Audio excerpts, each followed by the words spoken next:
Hi everyone, thanks for watching Access Hockey MI. Today we're going to talk a little bit about some Red Wings players, or some guys that are with the Red Wings right now. So it's been less than 10 games at the time of this filming, so we really have just a sample size of a season, and it's really hard to nail down really how it's going to go, because you just have like a huge win, a huge loss, and it just kind of goes up and down like a roller coaster. Kind of like last season, but we're going to have more wins, I feel It's going to be better than last I think we already have more wins, because I think last season it was like 0-6-0. And it was really sad. And then we just, anyway. So today we're going to talk about 4 guys in total that are with the Red Wings right now. So we're going to talk about Moritz Seider, Gustav Lindstrom, Michael Rasmussen, and then Lucas Raymond. It's like on Sesame Street. And if you hadn't noticed, there's 2 forwards, and we're going to kind of talk about their mirroring development as far as we see Michael Rasmussen and Gustav Lindstrom as development working, and we see Moritz Seider and Lucas Raymond as development in progress, and how we're going to explain a little later, but that's what we're going to talk about today. And all this is to say, too, and just kind of start off with a preface, that there's a lot of really positive takeaways so far from this season. Yes, we've had a couple losses dealt to us, but there's a lot of pieces and parts of the games and how the team has been coming together that it's really exciting to see.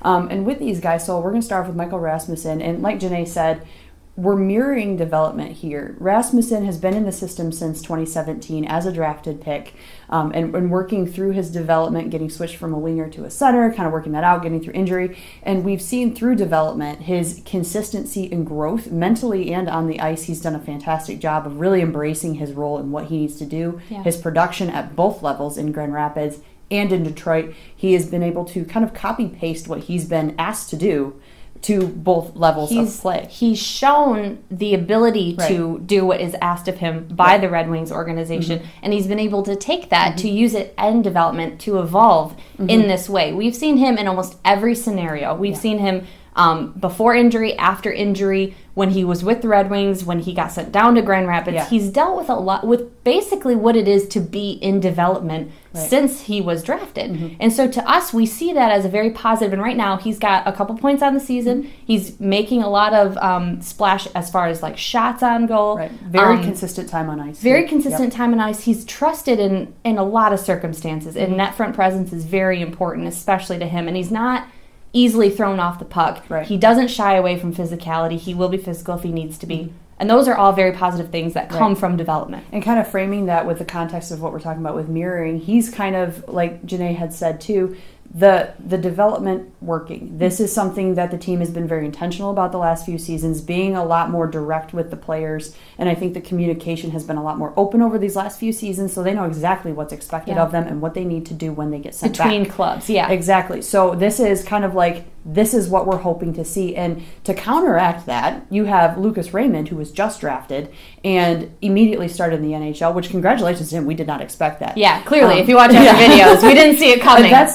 It's very encouraging to now see the development actually taking off at a more in-depth level, and to see where he's starting. And he's already shown some really encouraging pieces. Obviously, he's been point producing. And I guess, what do you see in tandem with Rasmussen that kind of, I guess, reflects each other?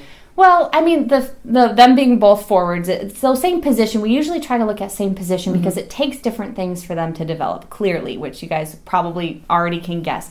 But with Raymond, we were very surprised.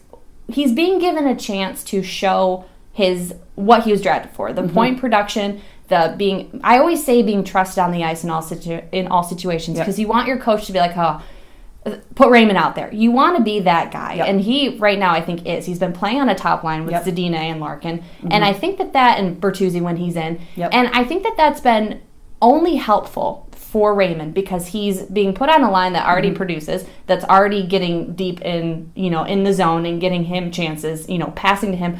And to me, that's something that you learn in the AHL, but for him to be able to learn it on the NHL level, it's very exciting. And like Rachel said, we didn't expect this. We thought it would be, Joe Veleno out there, and it's so early in the season. Again, guys, with contracts working out, who knows if Raymond's going to be up there the entire time, but he is making a case to stay, which I'm very excited about, because it's been a while since we've seen a prospect immediately put in a situation where he's actually making a big case to stay very quickly. Yeah. So, yeah. And I then think it's what we expected of Zadina when he was put through. I mean, and he was a little with quieter. him were a little different. Yeah. He was a little quieter in his production. But as far as, so that's kind of what we mean. When we see Lucas Raymond, he's still very much at the beginning of his development. Yes. So if he is sent back to Grand Rapids, that's not a discouraging thing. No. It's showing that the development is working, and if he can get more time on ice in Grand Rapids, whatever it takes, you know, the main goal is to get these guys ready to play NHL like Rasmussen is, and like I see him going forward. I think he's going to be a really good player for the future, of course. And I think with development overall in the case of forwards, before we move on to the defensemen, is these guys obviously tons of ice time. They have to be trusted a lot with puck protection, as well as taking those offensive opportunities, creating plays, all that kind of stuff. We want all of our lines to be on the same caliber or close to the same caliber of production. Yeah. And in Raymond's case and in Rasmussen's case, Rasmussen has dealt with the mental impact as well, and the physical impact of going up and down, the injury. He's dealt with injury already. And the fact that Raymond is starting up here, I don't think he's in a mindset of being like, oh, I've made it. He said he has it. He knows it's his job to lose. Yeah. So kind of taking bits of what Rasmussen is exemplifying and having that reflected in Raymond too, I think that's really important. And I do think that Raymond does, I mean, we've seen in the last few games the Red Wings do need to show a physical side. Not a go and get them in the face kind of thing, but more like you can protect yourself, you're going to stand up for yourself. And I'm excited. Not going to put up with the bullying. I'm excited to see that they're standing up for themselves, and that's on Raymond too. Because I know Rasmussen can. I want Raymond to be able to do that, to absorb hits, to be able to give hits. That comes with that experience. That kind of thing. Like, getting goals is really important, but you have to be able to stay on the puck. You have to be able to win the board battles, all that stuff. So let's move on to defense, where we're going to talk about Lindstrom and Seider. I know. I have on a note sheet. I have it all written down in nicknames, so we have to remember to say their full names. I know. I say his first names, and I'm like, oh, the first name. Gus Lindy. Yeah, right. So Gustav Lindstrom is another one, much like Rasmussen. He's gonna. I guess we're gonna consider a weathered him a vet of development. Yeah, where he's meant for something more. He's in the NHL right now. He's with Detroit. He's staying with Detroit, but that's because too he's shown over several seasons in the SHL as well as in Grand Rapids, and he's done his time there, where he's been trusted with the mental capacity. His intense focus has been something that's been very beneficial for his game and his development, and I think has allowed him to be trusted. Like it's his character, I feel like, to be so really focused and calm, it seems. And that kind of composure goes really well in a defensive situation. Those are high-pressure situations, especially on special teams. And as far as his development kind of being almost the vet end of things, he's had that time to be, he's shipped overseas, he's back, he's playing, he's not, he's, just kind of being tossed around. And I think a lot of that mental fortitude is something that the younger guys that are now starting in the NHL instead of Grand Rapids, I think that's something they can really glean from, because there are going to be those times where you might be sent back, you might be benched, you don't know why. Sometimes you don't have to know why, you just have to choose how to respond to it. And I think in Lindstrom's situation, the structure he's shown as a character or as a player within the development. Being teachable. I feel like he's a very teachable defenseman, which is very important in any type of development. Lindstrom plays a little less time on ice on average than Seider does, which Seider is usually in like the special team scenario as far as on the power play. Lindstrom's even at this point of filming. Seider is a minus, I believe, 2 at this point of filming. And to me, that can mean a lot of things. It could mean, of course, the special teams, the fact that Seider's on ice longer, so he has more option to be minus because things happen. Right. But Seider, like Raymond, is showing the production. He actually has, I think he's maybe second for points on the team, at least second for assists or first for assists. We should have that written down. He's doing well. He's doing his part. He's playing like Seider plays. Lindstrom isn't so much of an offensive defenseman. He plays in his lane as far as whereas Seider, I feel like a role-playing defenseman, I would say. Yeah, Seider is definitely the offensive defenseman that we talk highly of course. It's a very good thing to be, but also reining it in is important, learning the times. There's a time to shoot, there's a time to pass, all that stuff. And I think that that's something Seider's learning. So in like... adjacent to Raymond, it just shows that we've got 2 prospects here that are making a big difference so early on, and I think that it's very encouraging, but it doesn't mean they've arrived yet, as far as, of course, there's more development. There's always more things to learn.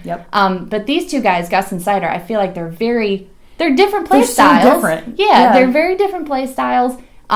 But I think the Lindstrom is showing how the development works out, because he's been in so many leagues. The SHL, he spent time in Grand Rapids, he's in the NHL now. He's showing the maturity in the development and his mindset, and I don't think he would be, he wouldn't be put off if he had to get sent down, something like that.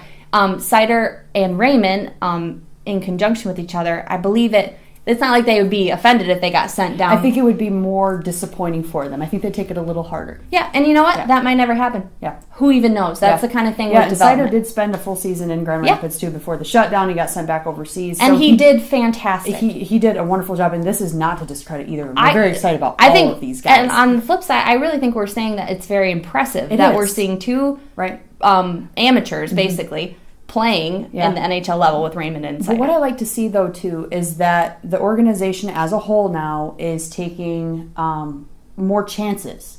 We literally have nothing left to lose. So we're taking more chances. The development seems a lot tighter, a lot more intentional, even from the last 2 seasons till now, where these guys are, I can't remember a season where we had a rookie start right away.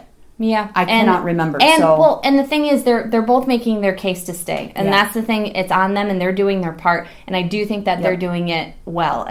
It's very encouraging to see. So one thing that Rachel brought up in the talking about this video was the need to balance offense and with defense, as far as tightening up our defense, because in almost every game we're doubled in shots on our net, and our goalies cannot be outstanding every night. Grice is amazing, Ned is amazing, but they're they can't both be very good goalies. But in order for an NHL team to work, it needs to have, of course, all of the components working, and that includes a tight D. So when you're seeing double shots on goal, you're seeing a lot of time in our zone. You're going to see goals. You're going to see that happen. Yes. And with these two, and like Seider, very offensively minded. Gus, like we mentioned, he's a little bit more D-minded.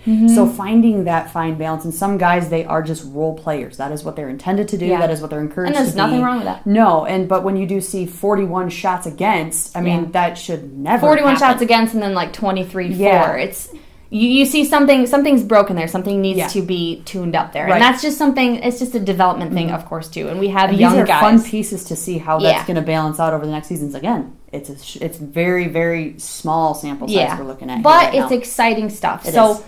Overall response to development, I think we're on a really good track. We've got a lot of guys in Grand Rapids that are exciting. Right now, Valeno's working through what we were talking about, Ras working through, the being up and down and learning how to mentally control what you can control is important, I think, for development. And I think that he's showing doing that. They can handle that. And we're able to see Bratstrom in net. So it's very exciting stuff happening in Grand Rapids as well. Also very inconsistent play. So basically, I hope you guys enjoyed this kind of a different take to what we usually do. Let us know in the comments if you've seen these four guys play and what you think of their style and how excited you are, if you are. And who do you think, who else we can mirror? That would be and we'll be the first to admit that we were wrong. Raymond and Seider did start up top. And they did. That's excellent. I think in the back of my mind I was preparing for disappointment. Like, even if someone's amazing, I'm like, they're never going to make it. It's going to be 3 years at least. And then it happens. Yeah. And who knows? And that's the thing, too. It's hard as fans, of course, because we don't, of course, make those decisions. And you're like, well, they could always use the time in GR, but